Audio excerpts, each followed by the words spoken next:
ಈ ಹೊತ್ತಿನ major story, ಇಡಿ ದಾಳಿ ಬಳಿಕ ಡಾಕ್ಟರ್ ಜಿ ಪರಮೇಶ್ವರ್ ಅವರು ಫಾಸ್ಟ್ ರಿಯಾಕ್ಷನ್ ಕೊಟ್ಟಿದ್ದಾರೆ. ಏನಂತಂದ್ರು, ನಮ್ಮ ಸಂಸ್ಥೆಗೆ 3 ಕಡೆ ಇಡಿ ದಾಳಿ ಆಗಿದೆ. ಇವತ್ತು ಕೂಡ ಇಡಿ ಅಧಿಕಾರಿಗಳು ದಾಳಿಯನ್ನ ಮುಂದುವರೆಸಿದ್ದಾರೆ. ಇಡಿ ದಾಳಿ ಮಾಡಿರೋದು ಯಾವ ಉದ್ದೇಶಕ್ಕೆ ಅಂತೇಳಿ ನನಗೆ ಗೊತ್ತಿಲ್ಲ. ಇಡಿ ತನಿಖೆಗೆ ನಾವು ಸಂಪೂರ್ಣವಾಗಿ ಸಹಕಾರವನ್ನ ಕೊಡ್ತಿದ್ದೇವೆ. ಈ ನೆಲದ, ಈ ದೇಶದ ಕಾನೂನು ಎಲ್ರಿಗೂ ಒಂದೇ, ನಾನು ಅದನ್ನ ಗೌರವಿಸ್ತೀನಿ ಅಂತಂದ್ರು home minister doctor G Parameshwar. ಎಲ್ಲ ಮಾಡಲಿ, ಅವರು ಮಾಡೋದಕ್ಕೆ ನಾನು ಬೇಡ ಅಂತ ಹೇಳೋದಿಲ್ಲ, ಮಾಡಲಿ.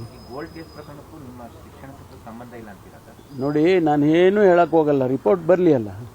ಸಂಬಂಧ ಯಾರು ಹೇಳಿರೋದು ಹಿಂದಿನವರು ಯಾರೋ ಹೇಳಿದ್ದಾರೆ ಅಂದ ತಕ್ಷಣಕ್ಕೆ ನಾನು ಅದಕ್ಕೆ ಉತ್ತರ ಕೊಡಕ್ಕೆ ಹೋಗಲ್ಲ.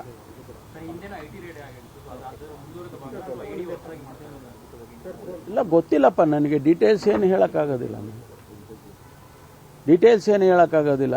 ಇದು ಏನು ಹಾಫ್ ಹ್ಯಾಂಡೆಡ್ ನಾನೇನೇನೋ ಹೇಳಿಬಿಟ್ಟು ಸ್ಪೆಕ್ಯುಲೇಷನ್ಸ್ ಆಗುತ್ತೆ, ಅದೆಲ್ಲ ಹೇಳಕ್ಕೆ ಬರೋದಿಲ್ಲ. ಒಬ್ಬ ಜವಾಬ್ದಾರಿಯುತ ಮನುಷ್ಯನಾಗಿ ನಾನು ಅವೆಲ್ಲ ಹೇಳಕ್ಕೆ ಹೋಗೋದಿಲ್ಲ.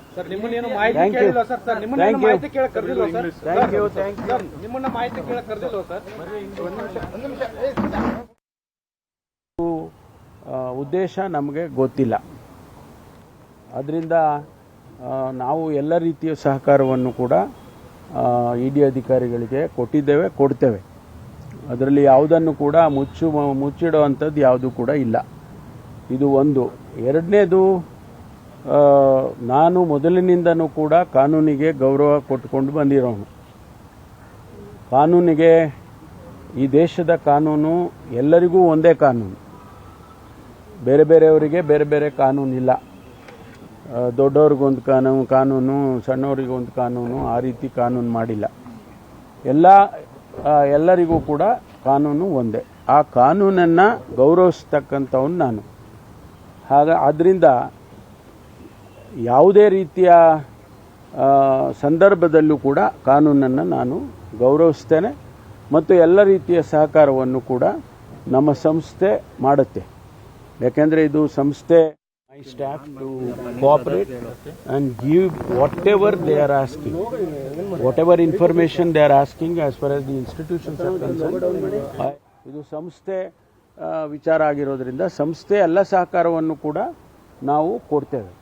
ಮುಂದೆ ಅವರು ಏನು ನಮಗೆ ಪ್ರಶ್ನೆಗಳು ಕೇಳ್ತಾರೆ ಅಥವಾ ನಮಗೆ ಏನು ಮ್ಯಾಂಡೇಟ್ ಕೊಡ್ತಾರೆ ಅದೆಲ್ಲದಕ್ಕೂ ಕೂಡ ನಾವು ಸಹಕರಿಸ್ತೇವೆ. ಇಷ್ಟು ವಿಚಾರಗಳನ್ನು ನಾನು ತಮಗೆ ತಿಳಿಸ್ತೇನೆ. ಅಲ್ಲ, ನಮಗೇನು ಯಾವುದು ಕೂಡ ಇನ್ವೆಸ್ಟಿಗೇಷನ್ ನಡೀತಾ ಇದೆ. ಇನ್ವೆಸ್ಟಿಗೇಷನ್ನಲ್ಲಿ ಏನು ಅಂತಿಮವಾಗಿ ಬರುತ್ತೆ ಅದೇ ತಾನೇ ಮುಖ್ಯ. ಅಲ್ಲಿವರೆಗೂ ಸ್ಪೆಕ್ಯುಲೇಷನ್ಸ್. ನಾನು ನಮ್ಮ ಮಾಧ್ಯಮ ಸ್ನೇಹಿತರಲ್ಲಿ ನೀವು you have been very good to people, ನನಗೆ ಅಂತಾನೆ ಅಲ್ಲ, ಎಲ್ಲರಿಗೂ ಜನರಲ್ ಆಗಿ. But my only request is speculation ಮಾಡೋದಕ್ಕಿಂತ ರಿಪೋರ್ಟ್ ಬಂದಾಗ ಮಾಡಿದರೆ ಭಾಳ ಒಳ್ಳೆಯದು ಅಂತ ನನಗನ್ಸುತ್ತೆ.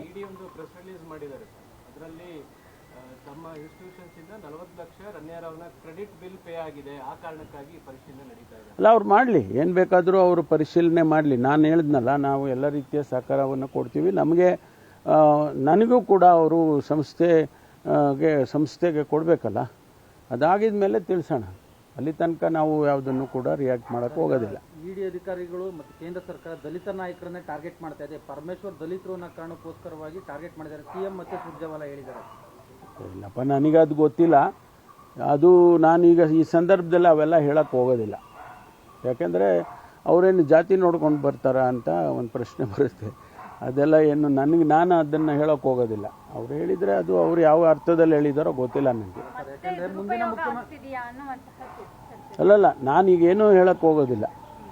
I will not be able to say anything. ಮುಂದಿನ ಮುಖ್ಯಮಂತ್ರಿ ಲಿಸ್ಟಲ್ಲಿ ತಮ್ಮ ಹೆಸರು ಕೂಡ ಇತ್ತು. ಇದೊಂದು ರೀತಿ ರಾಜಕೀಯ ಪ್ರೇರಿತ ಅನ್ಸಲ್ವಾ ತಮಗೆ? ನಾನೇನು ಹೇಳಕ್ಕೆ ಹೋಗೋದಿಲ್ಲ. ಈಗ ಬಿಜೆಪಿಯವರು ಅದನ್ನೇ ಆರೋಪ ಮಾಡಿದ್ದಾರೆ ಸರ್, ಕನ್ನೇರಾವ್ ಗೋಲ್ಡ್ ಕೇಸ್ ಸಂಬಂಧಪಟ್ಟಂತೆ ಪರಮೇಶ್ವರ್ ಅವರ ಪಾತ್ರ ಇದೆ ಅಂತ ಆರೋಪ ಮಾಡ್ತಾ ಇದ್ದಾರೆ. ಆರೋಪ ಮಾಡ್ತಾ ಇದ್ದಾರೆ ಅಷ್ಟೇ ತಾನೇ.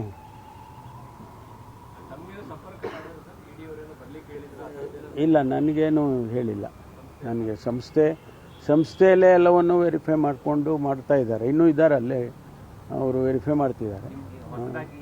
ಕೆಲವೊಂದು ಆಸ್ತಿಗಳ ಖರೀದಿ ಸಂಬಂಧಪಟ್ಟಂತೆ ಅಲ್ಲ ರೀ, ನಾವು ಒಂದು ಸಂಸ್ಥೆ ಬೆಳೀತಕ್ಕಂಥ ಸಂಸ್ಥೆ. ಇದೇನು ನಮಗೇನು 68 ವರ್ಷ ಆಗಿದೆ ಸಂಸ್ಥೆ ಪ್ರಾರಂಭ ಮಾಡಿ. ನಾವು ಪ್ರೋಗ್ರೆಸ್ ಆಗಬೇಕಲ್ಲ. ನಾವು ಇಂಜಿನಿಯರಿಂಗ್ ಕಾಲೇಜ್ ಮಾಡ್ದೋ, ಮೆಡಿಕಲ್ ಕಾಲೇಜ್ ಮಾಡ್ದೋ, 2 ಮೆಡಿಕಲ್ ಕಾಲೇಜ್ ಮಾಡ್ದೋ, ಆಮೇಲೆ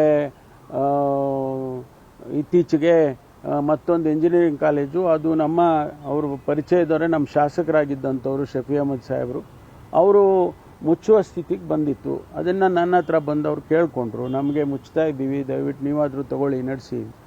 ಆಯ್ತಪ್ಪ, ನಮಗೆ ಸಾಧಕ ಬಾಧಕ ನೋಡ್ಕೊಂಡು ಮಾಡ್ತೀವಿ ಅಂತೇಳಿ ನಾವು ತೊಗೊಂಡ್ವಿ, ಟೇಕನ್ ಓವರ್ ಮಾಡಿದ್ದೀವಿ. And everything is in black and white, ಇದರಲ್ಲೇನು ಹಿಂದೆ ಮುಂದೆ ಇಲ್ಲ.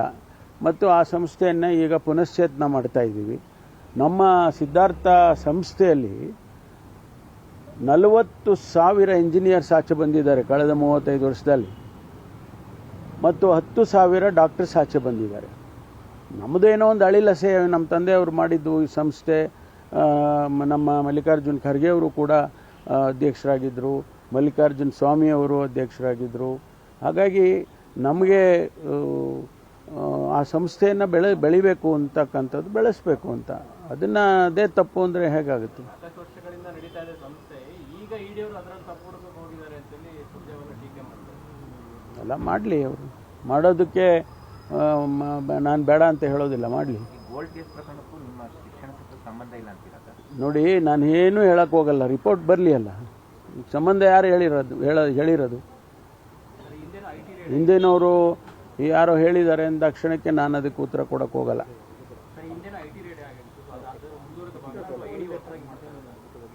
ಇಲ್ಲ, ಗೊತ್ತಿಲ್ಲಪ್ಪ ನನಗೆ, ಡೀಟೇಲ್ಸ್ ಏನು ಹೇಳೋಕ್ಕಾಗೋದಿಲ್ಲ. ಇದು ಏನು ಹಾಫ್ ಹ್ಯಾಂಡೆಡ್ ನಾನೇನೇನೋ ಹೇಳಿಬಿಟ್ಟು ಸ್ಪೆಕ್ಯುಲೇಷನ್ಸ್ ಆಗುತ್ತೆ, ಅದೆಲ್ಲ ಹೇಳೋಕ್ಕೆ ಬರೋದಿಲ್ಲ. ಒಬ್ಬ ಇನ್ನು ಇದೇ ಸಂದರ್ಭದಲ್ಲಿ ಇಡಿ ದಾಳಿಗೆ ನಟಿ ರಮ್ಯಾ ರಾವ್ ಲಿಂಕ್ ಅನ್ನ ಕೊಟ್ಟಿತ್ತು ಬಿಜೆಪಿ. ಅದಕ್ಕೆ ತಿರುಗೇಟು ಕೊಡ್ತಾ ಇದ್ದಾರೆ ಸಚಿವ ಡಾಕ್ಟರ್ ಜಿ ಪರಮೇಶ್ವರ್ ಅವರು. ಏನಂತ? ಅದು ಬಿಜೆಪಿಯ ಊಹಾಪೋಹ ಅಷ್ಟೇ, ಹೀಗಂತಂದ್ರು ಹೋಮ್ ಮಿನಿಸ್ಟರ್. ಕಾನೂನು ಎಲ್ರಿಗೂ ಒಂದೇ, ನಾವೇ ಆಗಲಿ ಯಾರೇ ಆಗಲಿ, ದೊಡ್ಡವ್ರಿಗೊಂದು ನ್ಯಾಯ ಅಥವಾ ಕಾನೂನು, ಚಿಕ್ಕವ್ರಿಗೊಂದು ಕಾನೂನು ಅಂತೇನಿಲ್ಲ. ಬಿಜೆಪಿಯವರು ಮಾಡ್ತಿರೋದು ಆರೋಪ ಅಷ್ಟೇ ತಾನೇ, ಬೇರೇನಿಲ್ವಲ್ಲ, ಮಾಡ್ಕೊಳ್ಳಿ ಬಿಡಿ.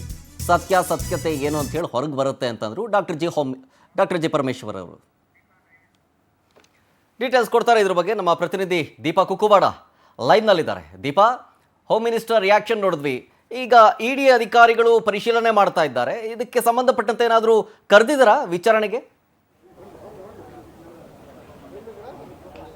ಶರತ್, ನಿನ್ನೆಯಿಂದ ಸಿದ್ಧಾರ್ಥ ಸಂಸ್ಥೆಗಳು ಅಂದ್ರೆ ಪರಮೇಶ್ವರ್ ಒಡೆತನದ ಸಂಸ್ಥೆಗಳ ಮೇಲೆ ಇಡಿ ದಾಳಿ ನಡೀತಾ ಇದೆ. ದಾಖಲೆ ಪರಿಶೀಲನೆ, ಅಕೌಂಟ್ ಪರಿಶೀಲನೆ ಎಲ್ಲವೂ ಕೂಡ ಮುಂದುವರೆದಿದೆ. ಇವತ್ತು ಕೂಡ ಈ ಒಂದು ಪರಿಶೀಲನೆ ಮುಂದುವರೆದಿರುವಂತಹದ್ದು. ಪ್ರಮುಖವಾಗಿ ಹಲವಾರು ವರ್ಷಗಳಿಂದ ಇರುವಂತಹ ಅಕೌಂಟ್ಸ್ ಏನಿದೆ, ಆ ಅಕೌಂಟ್ಸ್ ಚೆಕ್ ಅನ್ನ ಮಾಡ್ತಿದ್ದಾರೆ ಅನ್ನುವಂಥ ಮಾಹಿತಿ ಸಿಗ್ತಾ ಇದೆ. ಆದ್ರೆ ಇಲ್ಲಿಯವರೆಗೂ ಕೂಡ ಪರಮೇಶ್ವರ್ಗೆ ಬುಲಾವ್ ನೀಡುವಂತಹ ಕೆಲಸ ಆಗಿಲ್ಲ. ಅಂದ್ರೆ ಇದು ಸಿದ್ಧಾರ್ಥ ಸಂಸ್ಥೆಯಲ್ಲಿ ನಡೀತಾ ಇರೋದ್ರಿಂದ ಅವರಿಗೇನು ಕರೆದಿಲ್ಲ ಅನ್ನುವಂತಹದ್ದು ಅವರ ಒಂದು ಹೇಳಿಕೆ. ಅಂದ್ರೆ ಸಂಸ್ಥೆಗೆ ನಾನೊಬ್ಬನೇ ವಾರಸ್ದಾರ ಅಥವಾ ನಾನೊಬ್ಬನೇ ಅನ್ನುವಂತಹದ್ದಲ್ಲ, ಬಹಳಷ್ಟು ಜನ ಇದ್ದಾರೆ. ಅಂದ್ರೆ ಅಲ್ಲಿ ಡೈರೆಕ್ಟರ್ಸ್ ಆಗಿರ್ಬೋದು, ಅಲ್ಲಿನ ಸದಸ್ಯರಾಗಿರ್ಬೋದು, ಅನೇಕ ಜನ ಇದ್ದಾರೆ. ಹಾಗಾಗಿ ನನ್ನನ್ನೇನು ಕರೆದಿಲ್ಲ ವಿಚಾರಣೆಗೆ, ಕರೆದ್ರೆ ನಾನೇನು ಸಹಕಾರ ಕೊಡ್ತೇನೆ ಅನ್ನುವಂತಹದ್ದು ಕೂಡ ಅವರ ಮಾತು. ಆದ್ರೆ ಇದು ಯಾವುದಕ್ಕೆ ಸಂಬಂಧಪಟ್ಟಂತಹ ದಾಳಿ ಎನ್ನುವಂತಹದ್ದಕ್ಕೆ ಯಾವುದೇ ಸ್ಪಷ್ಟತೆ ಇಲ್ಲ. ಆದ್ರೆ ನಿನ್ನೆ ಒಂದು ಇಡಿ ಒಂದು ಪ್ರಕಟಣೆ ಹೊರಡಿಸಿದ ಪ್ರಕಾರ 40 ಲಕ್ಷ ರೂಪಾಯಿಗೆ ಸಂಬಂಧಪಟ್ಟಿದ್ದಂತಹದ್ದು, ಅಂದ್ರೆ ರಮ್ಯಾ ರಾವ್ ಅಕೌಂಟ್ಗೆ ಈ ಒಂದು ಸಿದ್ಧಾರ್ಥ ಸಂಸ್ಥೆಯಿಂದ ಹೋಗಿದೆ ಅನ್ನುವಂತ ಮಾಹಿತಿ ಬಹಿರಂಗ ಆಗಿದೆ. ಆದ್ರೆ ಅದು ಯಾವುದಕ್ಕೂ ಕೂಡ ಇನ್ನೂ ಸ್ಪಷ್ಟನೆ ಸಿಕ್ಕಿಲ್ಲ. ಆ ವಿಚಾರವಾಗಿಯೂ ಕೂಡ ಅವರು ಅಂದ್ರೆ ತನಿಖೆ ಮುಂದುವರೆದಿರೋದ್ರಿಂದ ನಾನು ಈ ಸಮಯದಲ್ಲಿ ಯಾವುದನ್ನು ಕೂಡ ಹೇಳೋದಿಕ್ ಆಗೋದಿಲ್ಲ ಅನ್ನುವಂತ ಮಾತನ್ನು ಕೂಡ ಹೇಳಿರುವಂತಹದ್ದು. ಇದೆಲ್ಲವೂ ಕೂಡ ನೋಡ್ತಾ ಹೋದ್ರೆ ತನಿಖೆ ಇನ್ನೂ ಮುಂದುವರೆದಿರೋದ್ರಿಂದ ಇದು ರಮ್ಯಾ ರಾವ್ ಪ್ರಕರಣಕ್ಕೆ ಸಂಬಂಧಪಟ್ಟಂತಹ ಅಂದ್ರೆ ಅವರ ಅಕೌಂಟಿಂದ ಸಿದ್ಧಾರ್ಥ ಸಂಸ್ಥೆಯಿಂದ ಹಣ ವರ್ಗಾವಣೆ ಆಗಿದೆ ಅನ್ನುವಂತಹ ವಿಚಾರವೋ ಅಥವಾ ಹಿಂದೆ ಒಂದು ಏನು ದಾಳಿ ನಡೆದಿತ್ತು ಅದರ ಮುಂದುವರೆದ ಭಾಗವೋ ಅನ್ನುವಂತಹದ್ದು ಕೂಡ ಯಾವುದು ಸ್ಪಷ್ಟತೆ ಸಿಕ್ಕಿಲ್ಲ. ಹಾಗಾಗಿ ಸದ್ಯಕ್ಕಂತೂ ತನಿಖೆ ಮುಂದುವರೆದಿದೆ. ತನಿಖೆಗೆ ಬೇಕಾದಂತಹ ಎಲ್ಲಾ ಸಹಕಾರವನ್ನು ಕೂಡ ನಾವು ಕೊಡ್ತೇವೆ ಅನ್ನುವಂತಹ ಮಾತನ್ನು ಕೂಡ ಪರಮೇಶ್ವರ್ ಹೇಳಿರುವಂತಹದ್ದು. ಮತ್ತೊಂದು ಕಡೆ ದೀಪಾ, ಈಗ ಹೋಮ್ ಮಿನಿಸ್ಟರ್ ಮಾತಾಡ್ಬೇಕಾದ್ರೆ ನಾನು ಗಮನಿಸ್ತಾ ಇದ್ದೆ, ಇಲ್ಲಿ ರಮ್ಯಾ ರಾವ್ ಕೇಸ್ ವಿಚಾರಕ್ಕೆ ಸಂಬಂಧಪಟ್ಟಂತೆ ಬಿಜೆಪಿ ಯಾವಾಗ ಆರೋಪ ಮಾಡ್ತೋ ಅಲ್ಲಿಂದ ಸ್ವಲ್ಪ ಟೆನ್ಷನ್ ಅಲ್ಲಿ ಇದ್ದಂತೆ ಕಾಣಿಸ್ತಾ ಇದೆ. ಇದರ ಜೊತೆಗೆ ರಾಜ್ಯ ಕಾಂಗ್ರೆಸ್ನಲ್ಲಿ ಒಂದಷ್ಟು ಬೆಳವಣಿಗೆಗಳಾಗ್ತಾ ಇದೆ, ಪುನರ್ರಚನೆ ಅಂತೇಳಿ ಸಂಪುಟದ್ದು. ಸೊ ಈ ರೇಸ್ನಲ್ಲಿ ಇದ್ದಾರೆ, ಸಿಎಂ ರೇಸ್ನಲ್ಲಿ ಇದ್ದಾರೆ ಅನ್ನುವಂಥ ನಿಟ್ಟಿನಲ್ಲಿ ಏನಾದರೂ ತುಳಿಯುವಂಥ ಕೆಲಸಗಳಾಗ್ತಾ ಇದೆಯಾ? ಜೊತೆಗೆ ಈ ರನ್ಯಾರಾವ್ ಕೇಸ್ನಲ್ಲಿ ಏನಾದ್ರು ಹಿನ್ನಡೆಯಾದ್ರೆ ಅವರ ಸೀಟಿಗೆ ಏನಾದರೂ ಏನು ಕಂಟಕ ಬರ್ಬೋದು ಅನ್ನುವಂಥ ಟೆನ್ಷನ್ನಲ್ಲಿದ್ದಾರೆ ಅನ್ನೋ ರೀತಿ ಕಾಣಿಸ್ತಾ ಇದ್ದಾರೆ ಪರಂ ಅವರು. ದಾಳಿ ನಡೆದಿದೆ ಅನ್ನುವಂತ ಏನು ಆರೋಪ ಇದೆ ಶರತ್, ಎಲ್ಲೋ ಒಂದ್ ಕಡೆ ಈ ರೀತಿಯಾದಂತಹ ದಾಳಿಗಳು ರಾಜಕೀಯ ಪ್ರೇರಿತ ಅನ್ನುವಂತಹದ್ದು ಹಿಂದಿನಿಂದಲೂ ಹೇಳ್ಕೊಂಡು ಬಂದಿರುವಂತಹ ಹೇಳಿಕೆಗಳು. ಅಂದ್ರೆ ಪ್ರಮುಖವಾಗಿ ನೋಡ್ತಾ ಹೋದ್ರೆ ಕಾಂಗ್ರೆಸ್ ಮೇಲೆ ಯಾವಾಗ ಇಡಿ ಐಟಿ ದಾಳಿಗಳಾಗ್ತಾ ಹೋಯ್ತೋ ಆ ಸಮಯದಲ್ಲಿ ಕಾಂಗ್ರೆಸ್ನವರು ಇದು ರಾಜಕೀಯ ಪ್ರೇರಿತವಾದಂತಹ ದಾಳಿ ಅನ್ನುವಂಥದ್ದು. ಆದ್ರೆ ಪರಮೇಶ್ವರ್ ಅವರ ವಿಚಾರದಲ್ಲಿ ಒಂದಿಷ್ಟು ವಿಭಿನ್ನವಾಗಿದೆ. ಯಾಕಂದ್ರೆ ಒಂದು ಅವರು ಬೇರೆ ವಿಚಾರದಲ್ಲಿ ಅಂದ್ರೆ ಬಿಜೆಪಿಯನ್ನ ಅಥವಾ ಕೇಂದ್ರ ಸರ್ಕಾರವನ್ನ ಟೀಕೆ ಮಾಡುವಂತಹದ್ದು, ಆ ನಿಟ್ಟಿನಲ್ಲಿ ಕೇಂದ್ರಕ್ಕೆ ತೀರಾ ಮಟ್ಟಿಗೆ ಟೀಕಿಸುವಂತಹ ಕೆಲಸಕ್ಕೇನು ಹೋಗಿರ್ಲಿಲ್ಲ.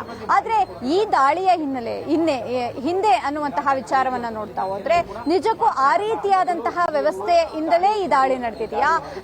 ಅಂದ್ರೆ ಅವರು ಸಿಎಂ ಸ್ಥಾನ ಆಗಿರ್ಬೋದು ಅಥವಾ ಸಚಿವ ಸಂಪುಟ ಪುನರ್ರಚನೆ ಅನ್ನುವಂತಹ ಚರ್ಚೆ ಬೆನ್ನಲ್ಲೇ ಈ ರೀತಿಯಾದಂತಹ ದಾಳಿ ಆಗಿದೆ ಅನ್ನುವಂಥದ್ದು ಎಲ್ಲೂ ಕೂಡ ಆ ರೀತಿ ಕನೆಕ್ಟ್ ಆಗುವಂತಹದ್ದು ಅಲ್ಲ. ಯಾಕಂದ್ರೆ ಅವರು ಅವರದ್ದೇ ಪಕ್ಷದಲ್ಲೇ ಯಾವುದೇ ಹುದ್ದೆಗೆ ಹೋದ್ರು ಅವರದ್ದೇ ಪಕ್ಷದಲ್ಲೇ ಆಗ್ಬೇಕು ಅನ್ನುವಂತಹದ್ದು ಇರೋದ್ರಿಂದ ಈ ರೀತಿಯಾದಂತಹ ದಾಳಿ ರಾಜಕೀಯ ಪ್ರೇರಿತವೋ ಅಥವಾ ಅವರ ಹುದ್ದೆಗೆ ಕುತ್ತು ತರುವಂತಹ ಕೆಲಸವೋ ಅನ್ನುವಂತಹದ್ದು ಒಂದು ಕಡೆ ಆದ್ರೆ, ಮತ್ತೊಂದು ಕಡೆ ರನ್ಯಾರಾವ್ ವಿಚಾರವಾಗಿ ಈಗ ಆಲ್ರೆಡಿ ಬಿಜೆಪಿ ದೊಡ್ಡ ಮಟ್ಟಿನ ಟೀಕೆಯನ್ನ ಮಾಡ್ತಾ ಇದೆ. ಅಂದ್ರೆ ಇದು ರನ್ಯಾರಾವ್ ವಿಚಾರವಾಗಿ ಹಿಂದೆಯಿಂದಲೂ ಅಂದ್ರೆ ರನ್ಯಾರಾವ್ ಅರೆಸ್ಟ್ ಆದಂತಹ ಸಮಯದಿಂದಲೂ ಕೂಡ ಇಲ್ಲಿಯವರೆಗೂ ಕೂಡ ರಾಜ್ಯದ ಒಂದಿಷ್ಟು ಸಚಿವರುಗಳು ಇದರಲ್ಲಿ ಇನ್ವಾಲ್ವ್ ಆಗಿದ್ದಾರೆ ಅನ್ನುವಂತಹದನ್ನು ಬಿಜೆಪಿ ಆರೋಪ ಮಾಡ್ಕೊಳ್ತಲೇ ಬಂದಿತ್ತು. ಅದರ ಮುಂದುವರೆದ ಭಾಗವಾಗಿ ಇದೀಗ ಏನು ಇಡಿ ಹೊರಡಿಸಿರುವಂತಹ ಪ್ರಕಟಣೆ ಆಗಿರೋ ಎಲ್ಲವೂ ಕೂಡ ಪುಷ್ಟಿ ನೀಡುವಂತಿದೆ. ಹಾಗಾಗಿ 2 ವರ್ಷನೂ ಕೂಡ ನೋಡ್ಬೇಕಾಗುತ್ತೆ. ಆದ್ರೆ ಪರಮೇಶ್ವರ್ ಹೇಳಿರುವಂತದ್ದು ಯಾವುದೇ ಸ್ಪೆಕ್ಯುಲೇಷನ್ ಬೇಡ, ಯಾಕಂದ್ರೆ ತನಿಖೆ ಮುಂದುವರೆದಿರೋದ್ರಿಂದ ರನ್ಯಾರಾವ್ ಪ್ರಕರಣವೋ ಅಥವಾ ಬೇರೆ ಇನ್ಯಾವುದೋ ಹಳೆಯ ಒಂದು ಕೇಸ್ ಏನಿತ್ತು ಅಂದ್ರೆ ಹಳೆ ದಾಳಿ ಏನಾಗಿತ್ತು ಅದರ ಮುಂದುವರೆದ ಭಾಗವು ಯಾವುದೂ ಕೂಡ ಸ್ಪಷ್ಟತೆ ಇಲ್ಲ. ಹಾಗಾಗಿ ಸ್ಪೆಕ್ಯುಲೇಷನ್ ಮಾಡುವಂತಹದ್ದು ಬೇಡ ಅಂತ ಹೇಳ್ತಿದ್ದಾರೆ. ಆದ್ರೆ ರಾಜ್ಯದಲ್ಲಿ ದಲಿತ ನಾಯಕರುಗಳನ್ನ ಗುರಿಯಾಗಿಸಿಕೊಂಡು ಕೇಂದ್ರ ಈ ರೀತಿಯಾಗಿ ಮಾಡ್ತಿದೆ ಅನ್ನುವಂತಹದ್ದು ಸಿಎಂ ಹಾದಿಯಾಗಿ ಸುರ್ಜೇವಾಲಾ ಹಾದಿಯಾಗಿ ಎಲ್ಲರ ಮಾತು. ಹಾಗಾಗಿ ಇದೆಲ್ಲವೂ ಕೂಡ ಗೊಂದಲಮಯವಾಗೇ ಇದೆ. ಒಂದು ಕಡೆ ಇದು ನೇರವಾಗಿ ಮನೆ ಮೇಲೆ ದಾಳಿಯಾಗಿದ್ರೆ ಅದನ್ನ ರಾಜಕೀಯ ಪ್ರೇರಿತ ಅನ್ಬಹುದಿತ್ತೇನೋ ಅನ್ನುವಂತಹದ್ದು ಬಿಜೆಪಿ ನಾಯಕರ ಒಂದಿಷ್ಟು ಮಾತಾದ್ರೆ, ಇದು ಕಾಲೇಜು ಅಂದ್ರೆ ಅವರ ಒಡೆತನದ ಕಾಲೇಜುಗಳ ಮೇಲೆ ಆಗಿರೋದ್ರಿಂದ ರನ್ಯಾರಾವ್ ಕೇಸ್ಗೆ ಇದು ಅಟ್ಯಾಚ್ ಆಗಿದೆ ಅಂದ್ರೆ ಅದರಲ್ಲಿ ಒಂದಿಷ್ಟು ಇನ್ವಾಲ್ವ್ ಇದೆ ಅನ್ನುವಂತಹದ್ದು ಕೂಡ ಮೇಲ್ನೋಟಕ್ಕೆ ಸ್ಪಷ್ಟ ಆಗ್ತಾ ಇರುವಂತದ್ದು. ಹಾಗಾಗಿ ಅವರ ಹೇಳಿಕೆ ಯಾವುದೇ ಸ್ಪೆಕ್ಯುಲೇಷನ್ ಬೇಡ ಅನ್ನುವಂತಹದ್ದು. ಹಾಗಾಗಿ ತನಿಖೆ ಮುಂದುವರೆದಿರೋದ್ರಿಂದ ಎಲ್ಲವೂ ಕೂಡ ತನಿಖೆಯಿಂದ ಬಹಿರಂಗ ಆಗಬೇಕು. ಕಾದ್ ನೋಡ್ಬೇಕಾಗುತ್ತೆ ಶರತ್. Thank you Deepa ಡೀಟೇಲ್ಸ್ಗಾಗಿ.